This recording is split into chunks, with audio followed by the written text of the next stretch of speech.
शल्य संहारक ऐश्वर्य प्रदाता शक्तिदाता जेजुरी गणाधीशित आदिरुद्र श्री मार्तंड भैरवा।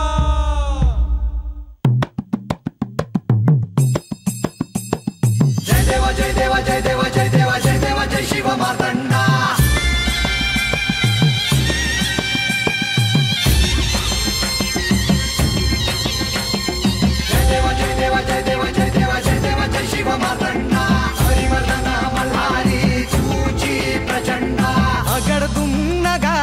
सोन्याची जेजुरी देव गेले जेजुरा निळा घोडा। अगडदुम नगारा सोन्याची जेजुरी देव गेले जेजुरा निळा घोडा। पावने तोडा कमरी कर पटा बिहिर मस्तकी तुरा। खोबऱ्याचा कुटका भंडाऱ्याचा भडका बोल हंकारा सदानंदाचा येळको।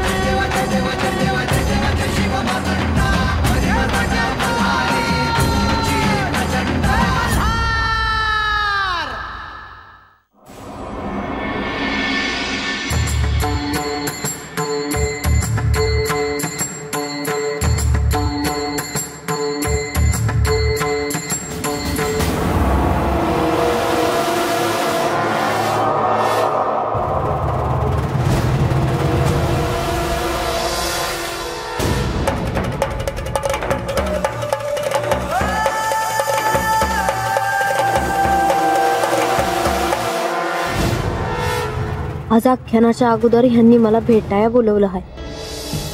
आजपातूर म्या काय लई येळा गडावर आले नाही, पर जितक्या येळा आले या भागात कवा बी आले नव्हते।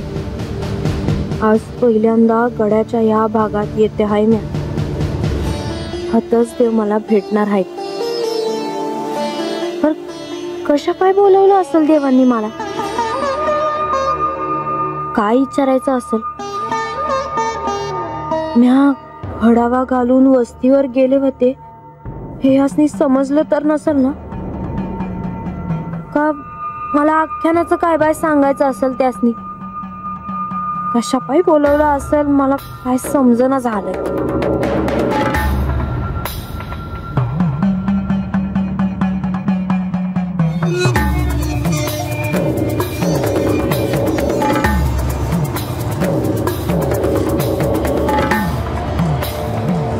बानू,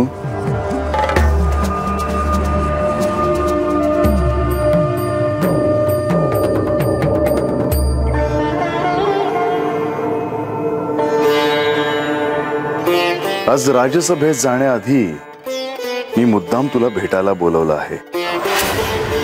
बानू, मी तुला कधीही अंतर देणार नाही असे वचन मी तुला पूर्वीच दिले आहे।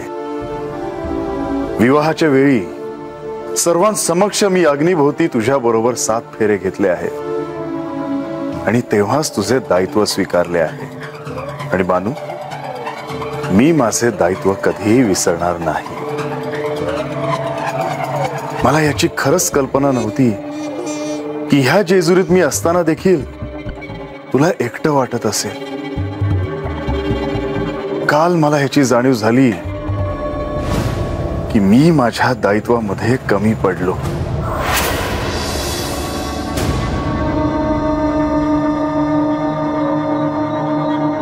देवा, तुम्ही माझा आराध्य आहेसा। अहो, तुम्हीच माझं सर्वस्व आहे। तुमच्या बिगर माझं जगणं नाही असं नका बोलू देवा।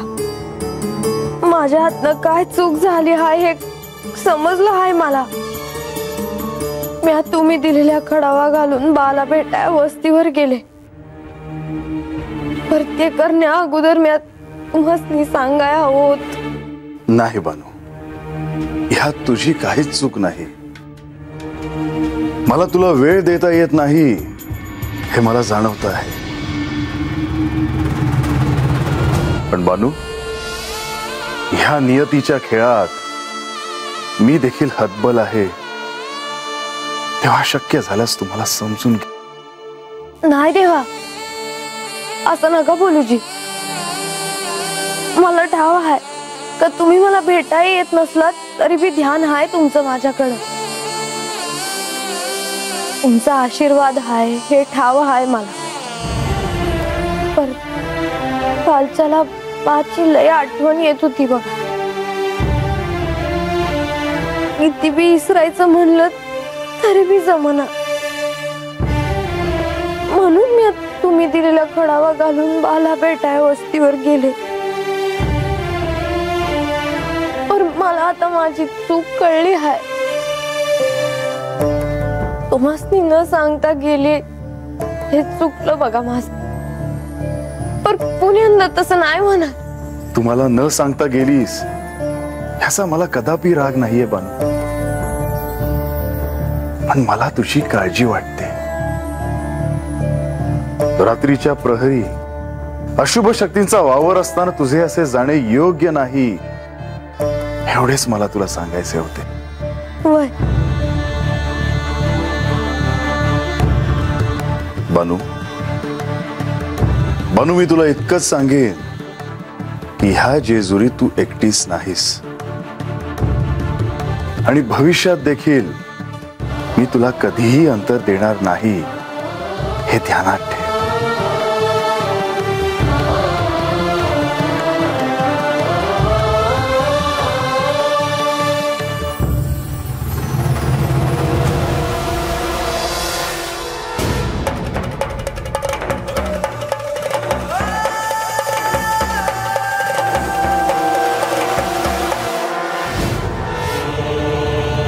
बानू, मी तुला म्हणालोच आहे की मी तुला कधीही अंतर देणार नाही. आणि आता मी तुला जे काही सांगतो आहे ते देखील महत्वाचे आहे. तुझ्या मनात जे काही असेल ते तू मनमोकळेपणाने माझ्याशी बोलू शकतेस, मनात कोणताही संकोच न ठेवता. भय देवा, मी माझ्या मनात काय बी नाही ठेवणार. आत्ताच्याला चंदनपुरीला गेले होते तेव्हा बाबी मला हेच म्हणला. बा म्हणला का तू अगोदर देवासनी सांगाय हवं होतं. तुझी आणि अजामेळची भेट झाली, तुला बरं वाटलं असेल. वयजी, खरं सांगू का, खरंच लय बरं वाटलं वस्तीवर जाऊन. इतकं दिस झालं होतं. बाची वस्तीची लय आठवण येत होती. मला देखील चंदनपुरीची अतिशय आठवण येते. तुझ्याशी विवाह करण्यासाठी मी चंदनपुरीत येऊन राहिलो. ते दिवस मी कधीही विसरू शकत नाही. आमचं भाग्यच म्हणायचं का तुमची पावलं आमच्या वस्तीला लागली. बानू, माझ्या या मनुष्य अवतारातील एक मोठा कालखंड मी ह्या वस्तीत घालवला आहे. ती माणसं, ती जागा, साऱ्यांनी मला खूप काही दिलंय. अजूनही त्या भल्या मनाच्या माणसांची आठवण काही केल्या जात नाही. देवा, एक सांगू का? बोल बानू. बा म्हणत होता का आता तुम्ही दोघं बी एकदा वस्तीवर येऊन जा. नाही म्हणजे समदे आपली तत वाट बघत आहेत. समद्यासनी तुम्हाला भेटायची ओढ लागली आहे बघा. मला देखील त्यांना भेटायचं आहे. इतकी वर्ष ज्या वस्तीवरच्या लोकांनी माझ्यावर प्रेम केलं, मला त्यांना भेटायचं आहे. म्हणजे आपण जायचं? होय, आपण एकदा निश्चितच जाऊन येऊ.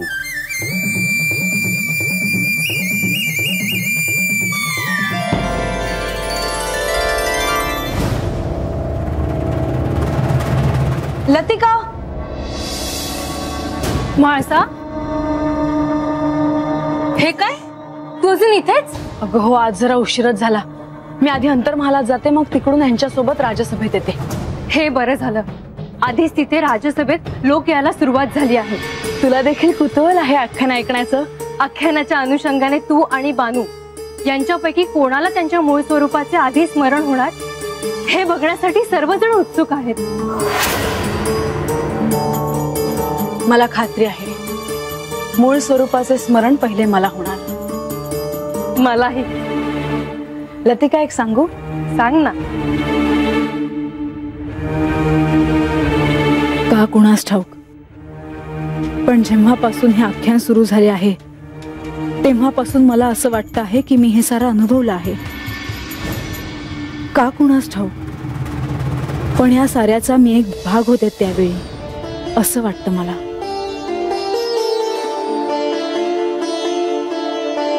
असणारच म्हणासा. तुम्हा दोघींचे मूळ स्वरूप महादेवांच्या त्या कैलासातच दडले आहे. आख्यानाच्या अनुषंगाने तुला ते कळेलच. आणि म्हाळसा, तू म्हणालीस ना तशी मला देखील खात्री आहे. आख्यान संपण्यापूर्वीच राजसभेत सर्वांसमक्ष तू तुझ्या मूळ स्वरूपाचे स्मरण सर्वांना करून देशील. कधी एकदा तो दिवस येतो आहे असं झालं आहे. त्यावेळी माझे मात्र स्मरण असू दे. हा,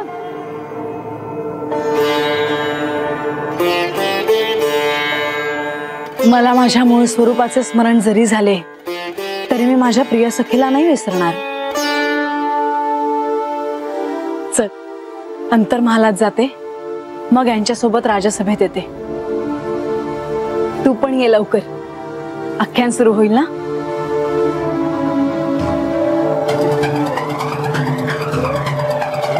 तू तुझ्या प्रिय सखीला काही झालं तरी विसरणारच नाही म्हाळसा, हे मला चांगलंच ठाऊक. खरंच बानू, आपला विवाह झाल्यानंतर आपण एकदाही चंदनपुरीला गेलो नाही ह्याचे मला वाईट वाटते. आपल्यावर आतोनात प्रेम करणाऱ्या त्या प्रेमळ माणसांना भेटायला आपण एकदा चंदनपुरीला जाऊया. देवा, खरंच माझं लय भाग्य आहे का माझं तुमच्या संग लगीन झालं आहे. मला कधी बी असं वाटलं नाही का तुमचा आशीर्वाद माझ्या संग नाही. आणि मला ठाव आहे माझ्यावर काय बी संकट आलं तरी बी त्यातून तुम्ही मला बाहेर काढाल. देवा, जसा माझा हे विश्वास आहे तसंच वस्तीवरल्या समध्यासनी बी हे ठाव आहे का तुमचं ध्यान आहे त्यांच्याकडे. बानू, मी तुला अजूनही सांगतो, तुझ्या मनात जे काही असेल ते तू स्पष्टपणे मला सांग, मनात कोणताही संकोच न ठेवता. मला असं का वाटत आहे की तुझ्या मनात काहीतरी चाललंय. तुला मला काहीतरी विचारायचं आहे, होय ना? होय, मला तुम्हासनी एक विचारायचं आहे. विचारू नव? बानू, तू खरोखर भोळी आहेस. विचार, तुझ्या मनात काय शंका आहे ते. शंका अशी नाही, पण हे विचारायचं होतं का जेव्हा तुम्ही मला कैलासाबद्दल सांगितलं सा, मानस सरोवराबद्दल बी सांगितलं सा, पर तुमच्याकडनं मला एक गोष्ट काय कळली नाही बघा.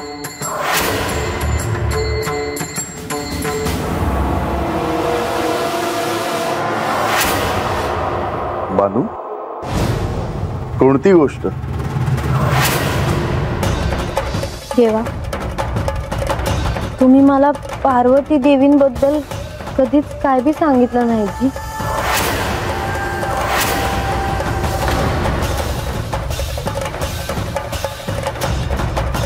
आख्यानामध्ये महाराजांनी जेव्हा सांगितलं तेव्हा मला कळालं त्यांच्याबद्दल, पर तुमच्याकडनं कधी बी त्यांचं नाव नाही ऐकलं मी. तुला पार्वती बद्दल काय जाणून घ्यायचं आहे? समजा ऐकायचं आहे मला. त्या कोण होत्या, त्यांचं आणि महादेवांचं लगीन कसं झालं त्या कुठं राहायच्या समजा समजा ऐकायचं आहे मला देवा.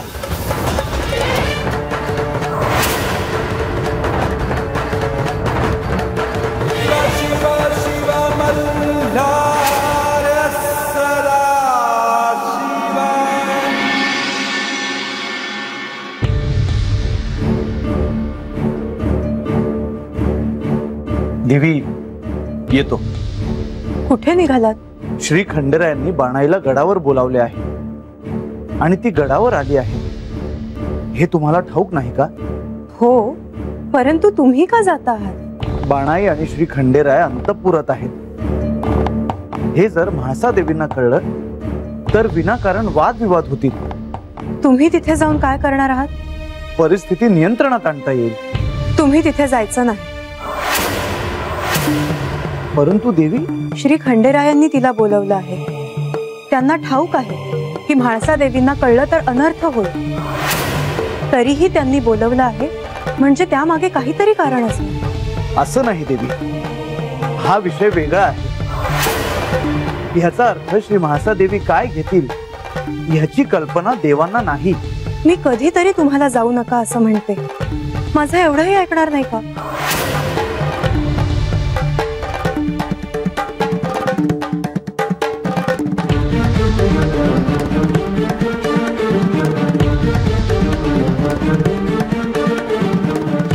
श्री खंडेरायांचा स्वभाव काहीही लपवण्याचा नाही. सगळ्यांशी ते अत्यंत साधेपणाने, कुठलेही पूर्वग्रह न ठेवता, आडाखे न बांधता वागतात आणि त्यामुळेच हे असे वादाचे प्रसंग उद्भवतात. परंतु आख्यान सुरू होण्याआधी काही घडायला नको, नाहीतर आख्यानात विघ्न यायचे. तुमच्या हे लक्षात येत नाही की तुमचा हेतू कितीही चांगला असला तरीही तुम्ही त्यांच्या नात्यात हस्तक्षेप तर करत नाही ना, हे पाहायला हवं. त्याचा विचार मी करत बसलो तर काहीही घडू शकतं. तरीही तुम्ही जाणार नाही. आज तर आख्यानात असे प्रश्न येणार आहेत की देवही त्याला कसे सामोरे जातील सांगता येत नाही. कसले प्रश्न समोर येणार आहे? पार्वती देवी कोण आहेत हा प्रश्न दोघींच्याही मनात आला आहे. याचा अर्थ तुम्ही त्यांना सांगणार आहात पार्वती देवी कोण आहे? ते केवळ त्यांना सांगितलं तर कसं चालेल? त्यांना त्याचं स्मरण व्हायला हवं. आख्यानात श्री गणेश आहेत ना त्यांच्या शंका दूर करायला.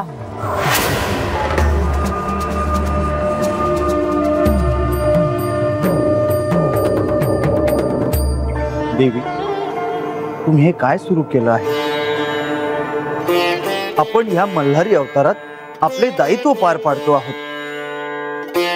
जर मनात असे विचार आले तर ते योग्य नव्हे. परंतु श्री खंडेराय असताना तुम्ही काही गोष्टींपासून दूर राहिलेलं बरं. म्हाळसा देवींचा क्रोध अनावर झाला आणि त्या तुम्हाला जर काही बोलल्या तर ते मला चालणार नाही. मी त्यांचा बंधू आहे, त्या नात्याने असे काहीही होणार नाही. तुम्ही मला समजावून सांगता आहात. मी येऊ देवी?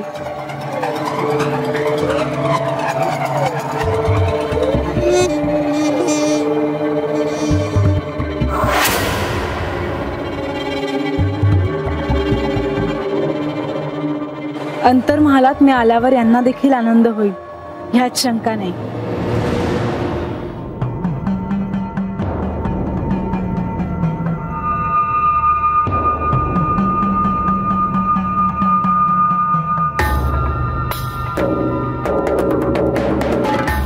म्हाळसा देवी अंतर्महालाच्या दिशेने जात आहेत.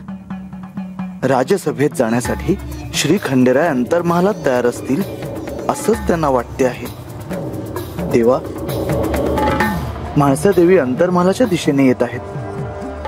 त्यांनी बाणाईला त्या ठिकाणी पाहिले तर काय अनर्थ होईल ते आपण जाणताच.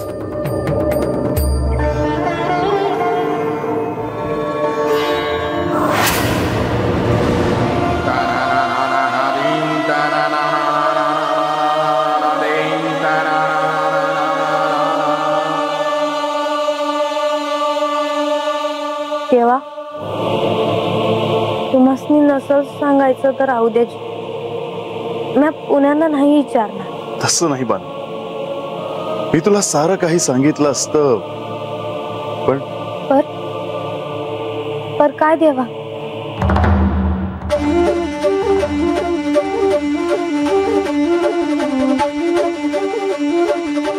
आता बानूला मी हे कसं सांगू की म्हाळसा अंतर्महालाच्या दिशेने येत आहे आणि बानूला जर तिने इथे पाहिलं तर अनर्थ व्हायचा.